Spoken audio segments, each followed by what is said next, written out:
part of the as I told you, we're a socialist feminist organization. Been around since 1966.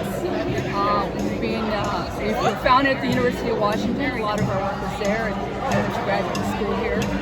So, and what is your name, sir? My name is Sam Pensler. I'm a PhD student in the philosophy department here at UCLA. Great. And if you can look at the camera and just speak up a little bit. Sure. Say your name again. My name is Sam Pensler. I'm a philosophy PhD student here at UCLA. And why are you on strike today? I'm on strike for all sorts of reasons. It's an amazing time, I feel like, in the United States where there's growing labor movements around all sectors of the economy. I feel like it's a moment where we need to gather together the liberation movements on the left across a plethora of issues, from black liberation to abortion rights to workers' rights to housing rights to uplifting every person in our economy. And I'm just really proud to be here today.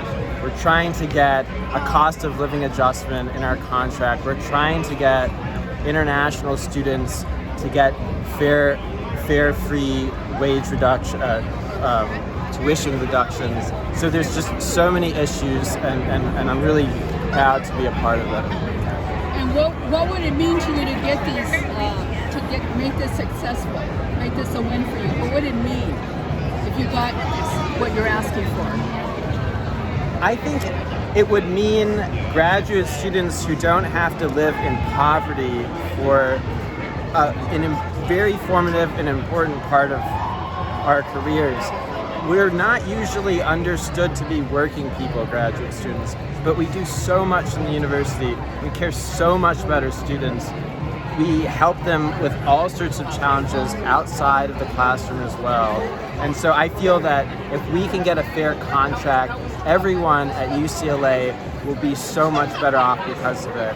We can really create a strong university that works for everyone and helps young people learn to think critically about issues in a system that treats everyone fairly and with decency and dignity. So I can't wait for us to secure an awesome. What do you think it's going to take for you guys to win? It's not going to be easy. I don't know exactly what the status of the bargaining process is right now, but I think that it could take a while, and I think it's going to require the continued support and enthusiasm and verve of all graduate students and postdocs and graduate student researchers coming together and working these picket lines and saying, we've had enough and we want fair working conditions now.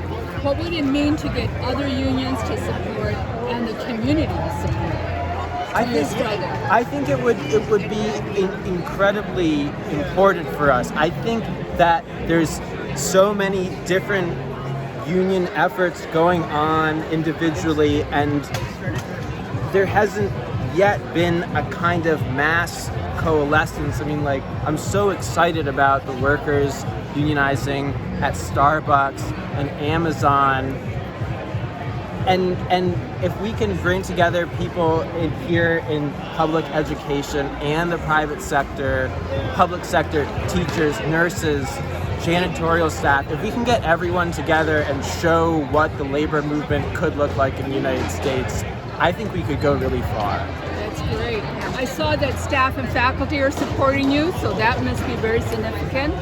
It is significant because, there are mentors, there are colleagues, and it feels when we have more faculty saying, you are doing something important, you are empowering everyone in the university, we feel emboldened, we feel like we can stand on this picket line and raise our voices, and we can run the distance and get a fair contract. So I'm immensely appreciative of all the faculty who are vowing not to cross the picket line and taking an even more active role in this collective effort.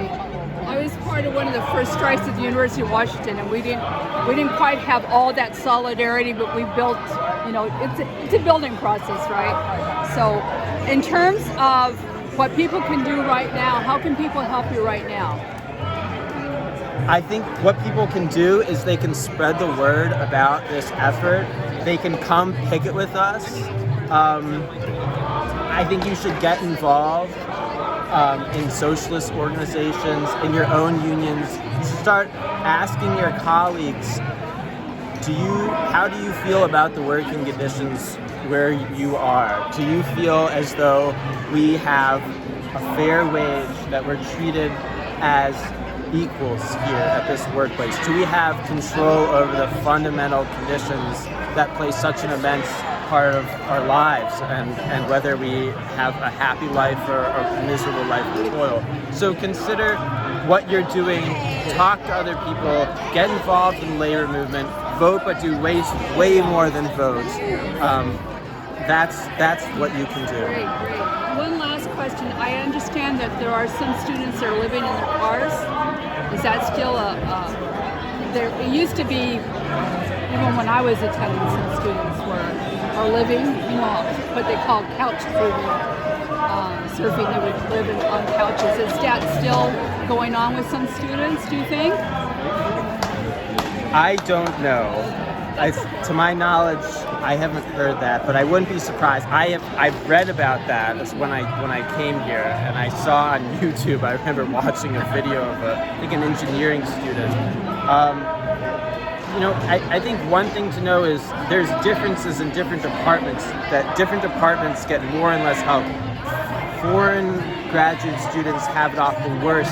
Because for a while they weren't able. They had to pay some in-state tuition. So there's discrepancies. Of course, different people come from different class backgrounds, so different people are going to have different levels of external social support.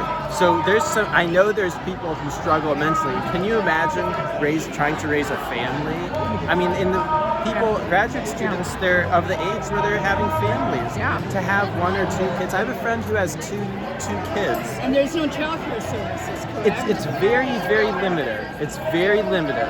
And in my department, we have a little bit of money for it, but many departments don't. So it's really imperative that we get a fair contract that takes into account different people's needs, and it's fair for everyone. Great. Are you a member of any of the socialist groups? You mentioned that it's important for people to get involved in that. I'm a proud member of the Democratic Socialists of America, and the DSA here in LA. I'm part of the LA chapter, and it's a way in which I feel connected to my community, and that I'm plugged into Los Angeles and the workers' movements going in Los Angeles.